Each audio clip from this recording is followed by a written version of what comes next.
देखिए गुजरात चुनाव से जुड़ी हुई खबर। वंदे भारत एक्सप्रेस से अहमदाबाद से सूरत आ रही ट्रेन पर पथराव को लेकर सियासत तेज हो गई, गर्मा गई है।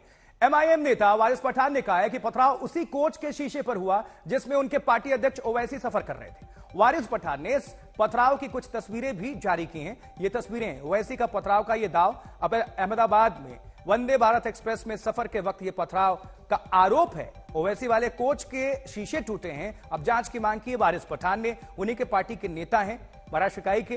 अब वारिस पठान ने जारी की पथराव की तस्वीरें, लेकिन किस तरह की ये अभी तक इस पर कोई पुख्ता और पुष्ट खबर नहीं है कि किस तरह से क्या ये पथराव की खबर है इस पर लेकर, लेकिन सियासत हमें देखने को मिल रही है क्योंकि गुजरात में चुनाव भी है। तो वारिस पठान ने पूरी घटना को लेकर आज तक के साथ एक्सप्लिसिट तौर पर बातचीत भी की थी और पठान ने कहा कि इस मामले की जांच होनी चाहिए। सुनवाते हैं आपको वारिस पठान क्या कह रहे हैं।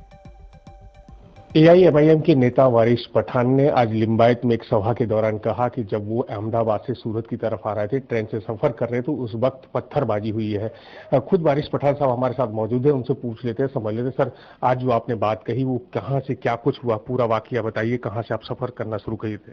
देखिए साहब, असद ओवैसी साहब, मैं, साबिर काबलीवाला हमारे प्रेसिडेंट, हमारी पूरी हैदराबाद की टीम, हम लोग सब कल अहमदाबाद में थे रात को। वहाँ पे सभा पटाने के बाद आज दोपहर को हम लोग निकले अहमदाबाद से सूरत आने के लिए। सूरत में हमारी सभा थी शाम को, तो हमने वंदे भारत ट्रेन पकड़ी जो तकरीबन 3 बजे अहमदाबाद स्टेशन से निकली। अब अहमदाबाद से हम बैठे थे ट्रेन के अंदर। अब अचानक सूरत आने के कुछ समय पहले, क्योंकि वो सामने स्क्रीन था, किलोमीटर कुछ लिखे हुए थे, तो ध्यान है, तो अचानक से फोर्सफुली एक धाड़ करके आवाज आई पत्थर। तो ओवैसी साहब जहां बैठे उनकी तरफ, उस तरफ पत्थर। सेकंड मतलब ओवैसी साहब के पीछे जो बैठा था वहां की खिड़की के ऊपर धाड़ से एक आवाज आया, फिर एक दूसरा पत्थर ठाड़ करके फोर्सफुली दोनों पत्थर आए। आपको मैं फोटो दिखाया हूं, मेरे पास मोबाइल में फोटो है, आप देख लीजिए। पूरी तरह से ग्लास क्रैक हो चुका है। ये फोटो जो है ना, यहाँ पर ओवैसी साहब बैठे हुए हैं, ये मैं बैठा हूँ।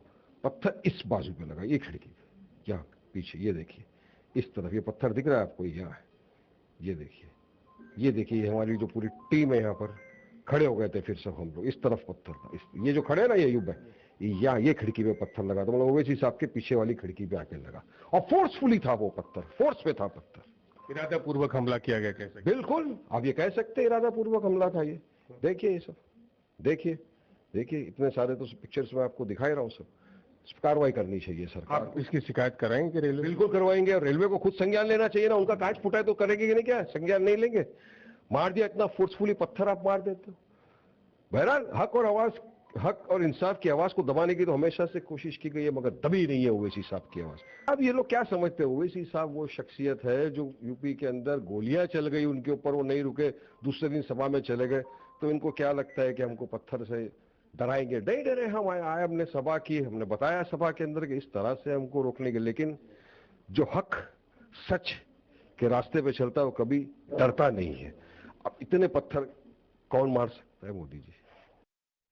ओवैसी ने कल सूरत में जनसभा को संबोधित किया और इस दौरान ओवैसी ने भारतीय जनता पार्टी और आम आदमी पार्टी पर जमकर निशाना साधा। क्या कुछ कहा असदुद्दीन ओवैसी ने, सुनिए जरा।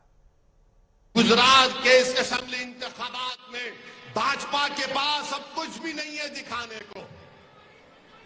भाजपा के पास कुछ भी नहीं है।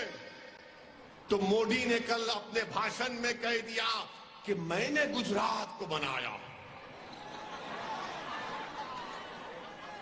अब आप बताइए, क्या मोदी से पहले गुजरात नहीं था? क्या अभी गुजरात नहीं है? क्या ओवैसी और मोदी के बाद गुजरात रहेगा ना? इंशाअल्लाह रहेगा ना गुजरात। तो गुजरात को बनाने वाले सब आए, मगर जो मुख्यमंत्री बना उसने नहीं बनाया, जनता ने उसको बनाया। जनता ने उसको बनाया। मोदी जी, आपने गुजरात में एक चीज जरूर बनाई, आपने मोरबी का ब्रिज बनाया जिससे 150 लोग मर गए। 150 लोग मर गए, जिसमें से 50 मासूम बच्चे थे। 2 साल का एक बच्चा भी था उसमें, 2 साल का एक बच्चा भी था। मोदी जी, आप तो कहते हैं ना कि ना खाऊंगा ना खाने दूंगा। तो असदुद्दीन ओवैसी को भी आप सुन रहे हैं किस तरह से जनसभा को संबोधित किया और तालियां उन्होंने बटोरी, लेकिन ओवैसी वाले कोच के शीशे टूट गए। अब जांच की मांग इसको लेकर हो रही है, उनकी पार्टी के लोग कह रहे हैं। और उनके वारिस पठान जो नेता हैं एमआईएम के, उन्होंने आरोप लगाया है और जांच की मांग उठा दी है। वारिस पठान ने जारी की पथराव वाली तस्वीर भी।